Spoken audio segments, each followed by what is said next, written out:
हरे कृष्ण। ओम नमो भगवते वासुदेवाय। हे कृष्ण करुणा सिंधो दीनबंधो जगतपते गोपेश गोपिका कांत राधा कांत नमस्तुते। तप्त कांचन गौरांगी राधे वृंदावनेश्वरी वृषभानुस्ते देवी प्रणमामि हरिप्रिये।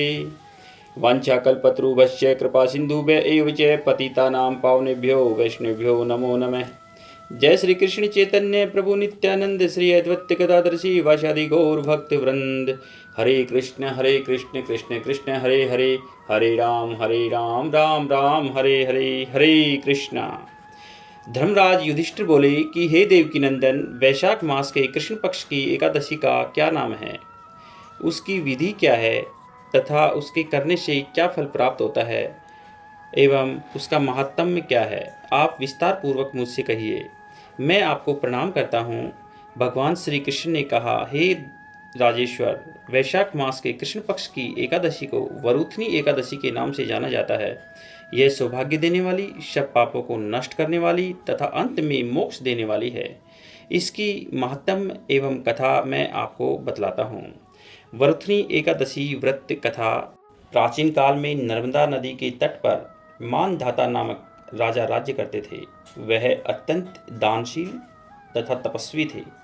एक दिन जब वह जंगल में तपस्या कर रहे थे, तभी न जाने कहां से एक जंगली भालू आया और राजा का पैर चबाने लगा। राजा अपनी तपस्या में लीन रहे। कुछ देर बाद पैर चबाते चबाते भालू राजा को घसीटकर पास के जंगल में ले गया। राजा बहुत घबराया, मगर अपने धर्म के अनुकूल उसने क्रोध और हिंसा न करके भगवान विष्णु से प्रार्थना की। करुण भाव से भगवान विष्णु को पुकारा। उसकी पुकार सुनकर भगवान श्री हरि विष्णु प्रकट हुए और उन्होंने चक्र से भालू को मार डाला। राजा का पैर भालू पहले ही खा चुका था। इससे राजा बहुत ही शोकाकुल हुए। उन्हें दुखी देखकर भगवान विष्णु बोले, हे वत्स, शोक मत करो, तुम मथुरा जाओ और वरुथनी एकादशी का व्रत रखकर मेरी वराह अवतार की पूजा करो। उसके प्रभाव से पुनः सुदृढ़ अंगों वाले हो जाओगे। इस भालू ने तुम्हें जो काटा है, यह तुम्हारे पूर्व जन्म का अपराध था। भगवान की आज्ञा मानकर राजा मानधाता ने मथुरा जाकर श्रद्धापूर्वक वरुथनी एकादशी का व्रत किया। इसके प्रभाव से राजा शीघ्र ही पुनः सुंदर और संपूर्ण अंगों वाले हो गए। इसी एकादशी के प्रभाव से राजा मानधाता स्वर्ग गए। जो व्यक्ति भय से पीड़ित है, उसे वरुथनी एकादशी का व्रत रखकर भगवान विष्णु का स्मरण करना चाहिए। इस व्रत को करने से समस्त पापों का नाश हो जाता है और मोक्ष मिलता है। इस व्रत को यदि कोई अभागिनी स्त्री करे तो उसको सौभाग्य मिलता है। इसी वरुथनी एकादशी के प्रभाव से राजा मानधाता स्वर्ग को गए। वरुथनी एकादशी का फल 10,000 वर्ष तक तप करने के बराबर होता है। कुरुक्षेत्र में सूर्य ग्रहण के समय एक मन स्वर्ण दान करने से जो फल प्राप्त होता है, वही फल वरुथनी एकादशी के व्रत करने से मिलता है। वरुथनी एकादशी के व्रत को करने से मनुष्य इस लोक में सुख भोग कर परलोक में स्वर्ग को प्राप्त होता है।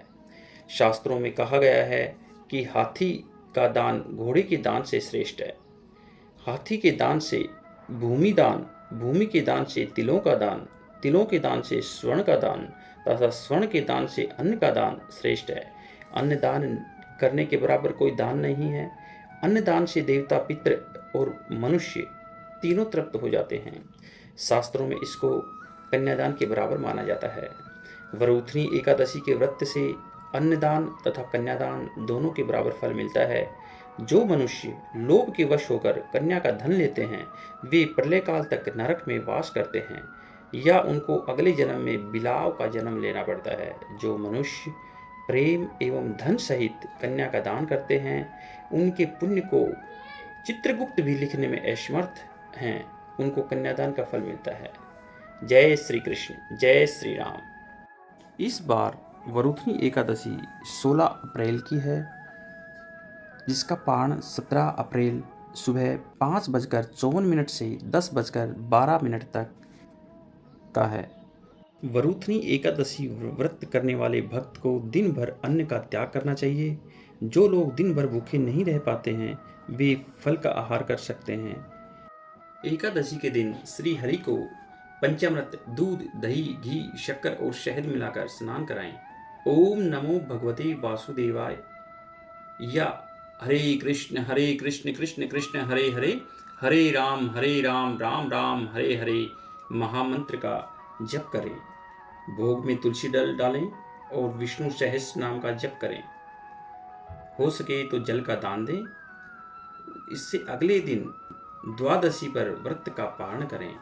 पारण का समय 5:54 से 10:12 तक का है।